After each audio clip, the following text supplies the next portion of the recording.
Hi viewers, welcome to filmi craft. நான் உங்கள் அருண். இந்த எபிசோட்ல சுந்தர் சி உடைய இயக்கத்துல சிம்பு உடைய நடிப்புல ரிலீஸ் ஆன வந்தா ராஜாவா தான் வருவேன் படம் எப்படி இருக்குன்னு இப்போ பார்த்துடலாம். முதல்ல படத்துடைய கதை என்னன்னு பார்த்துடலாம். பிரிஞ்சு போன தன்னுடைய மகளை தாங்கிட்ட திருப்பியும் வந்து சேர்த்து வைங்க அப்படின்னு சொல்லி தன்னுடைய பேரனான சிம்பு கிட்ட தாத்தாவான நாசர் ஒரு கோரிக்கையை வைக்கிறார். இதுக்கப்புறம் சிம்பு என்னென்னலாம் பண்ணார் அப்படிங்கறதான் படத்துடைய மொத்த கதையை. இந்த படம் சுந்தர் சி சிம்புவுடைய காம்பினேஷன்ல ரிலீஸ் ஆகிற முதல் படம். ஆக்சுவலாகவே 2013 ரிலீஸ் ஆன ஒரு தெலுங்கு படத்துடைய ரீமேக்காக தான் இந்த படம் ரிலீஸ் ஆயிருக்கு.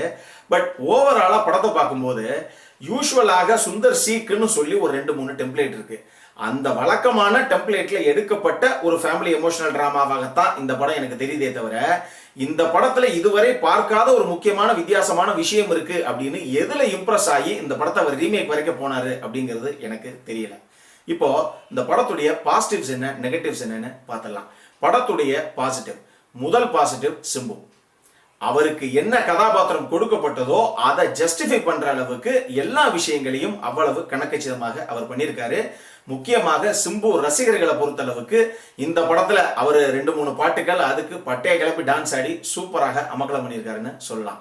படத்துடைய ரெண்டாவது பாசிட்டிவ் கோபி அமர்நாத்துடைய சினிமோட்டோகிராஃபி. பேசிக்காவே இது ஒரு தெலுங்கு படத்துடைய ரீமேக் அப்படிங்கறனால தெலுங்குல எப்படி கலர்ஃபுல்லா அப்படி கலரா எடுப்பாங்களோ அந்த மாதிரி சாங்ஸ் எல்லாமே செட்ஸும் சரி, அதுக்கான லைட்டிங்ஸும் சரி, அதை இவர் கலர்ஃபுல்லா கேப்சர் பண்ண விதமும் சரி, சினிமோட்டோகிராஃபி அவ்வளவு சூப்பராக இருக்கு. முக்கியமாக சாங்ஸ்ல இந்த சாங்ஸை இந்த அளவுக்கு அழகா கொண்டு வந்ததுக்கு நான் சொன்ன மாதிரி செட்டு அழகா இருக்கணும்.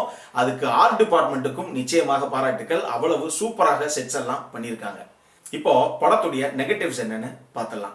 படத்துடைய முதல் நெகட்டிவாக எனக்கு பட்டது அந்த படத்துடைய லென்த்துங்க. ஃபர்ஸ்ட் ஹாஃபே நீளம், செகண்ட் ஹாஃப் ரொம்பவே நீளம் அப்படின்னு சொல்லலாம். இந்த லென்த்து தான் இந்த படத்தை லெட் டவுன் பண்ணுது. ரெண்டாவது நெகட்டிவாக எனக்கு பட்டது, பொதுவாக சுந்தர் சி படம் அப்படின்னாலே பெருசா லாஜிக்கெல்லாம் எதிர்பார்த்து நம்ம போகக்கூடாது. ஒரே காமெடியாக இருக்கும். ஒரு 2 மணி நேரம் மனசு விட்டு ஜாலியா போய் சிரிச்சுட்டு வரலாம். அப்படித்தான் இது வரைக்கும் வின்னர்ல இருந்து கலகலப்புல இருந்து எல்லா படமுமே அவருக்கு அமைஞ்சிருக்கு. ஆனா இந்த படத்துல பேசிக்காக அவருக்கு உண்டான அந்த சுந்தர் சி எலமெண்டான காமெடிங்கிறது ஒர்க் அவுட் ஆகவே கிடையாது. ஒரு ஃபேமிலி டிராமாவாகத்தான் இந்த படம் மூவ் ஆகுது. அதன் காரணமாகவே இந்த படத்தை நம்மளால ஃபுல்லா என்ஜாய் பண்ணி பார்க்க முடியல அப்படின்னு நான் சொல்லுவேன். மூணாவது விஷயம் படத்துடைய எடிட்டிங். ஸ்ரீகாந்த் தான் பண்ணியிருக்காரு. அவர் நினைச்சிருந்தா இந்த படத்தை இன்னும் கிறிஸ்பா கட் பண்ணிருக்கலாம். சில சீன்ஸ் எல்லாம் உங்க ஆர்டிபிஷியலா இந்த சீன் வந்து இதுக்கு மேல ஆடியன்ஸுக்கு போர் அடிச்சிரும், அந்த இடத்துல நம்ம 2 காமெடியை வச்சிருவோம் உள்ள அப்படிங்கிறதுக்காக இன்டென்ஷனலா வச்சிருக்காங்க. அதெல்லாம் அவர் கட் பண்ணி எடுத்திருக்கலாம். படத்துடைய லென்த்தை கொஞ்சம் கம்மி பண்ணியிருந்தாலே ஓரளவுக்கு படம் சுவாரஸ்யமாக வர்றதுக்கு வாய்ப்பு இருந்திருக்கு. ஆனா அதை மிஸ் பண்ணிட்டாங்கன்னு தான் சொல்லுவேன்.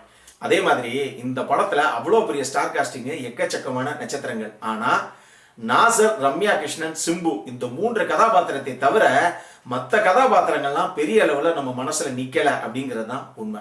மொத்தத்துல இந்த படம் எப்படி இருக்கு அப்படின்னு கேட்டீங்கன்னா, சுந்தர் சி படமாக ஒரு 2 மணி நேரம் அப்படியே கலகலன்னு ஜாலியா போய் சிரிச்சுட்டு வரலாமா அப்படின்னு நினைச்சு போனீங்கன்னாவோ, இல்ல சிம்பு படம் மாதிரி ஜனரஞ்சகமாக எல்லா எலமெண்ட்டும் இருக்கிற ஒரு கமர்ஷியல் படமா ஜாலியா போலாம் அப்படின்னு நினைச்சு போனீங்கன்னா கூட இந்த படம் பெரிய அளவுல உங்களை என்டர்டெயின் பண்ணாது அப்படிங்கிறது எங்களுடைய கருத்து. இந்த படத்துக்கு ஃபில்மி கிராஃப்ட் கொடுக்கக்கூடிய ரேட்டிங் 5.5 அவுட் ஆஃப் 10.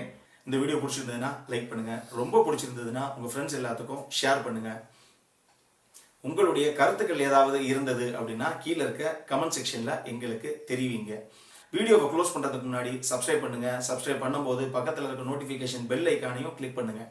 அப்பதான் எங்களுடைய வீடியோஸ் எல்லாம் உங்களை ஆன் டைம் வந்து சேரும். இதே மாதிரி இன்னொரு வீடியோவோட அடுத்த முறை உங்களை சந்திக்கிற வரைக்கும் it is Arun signing off.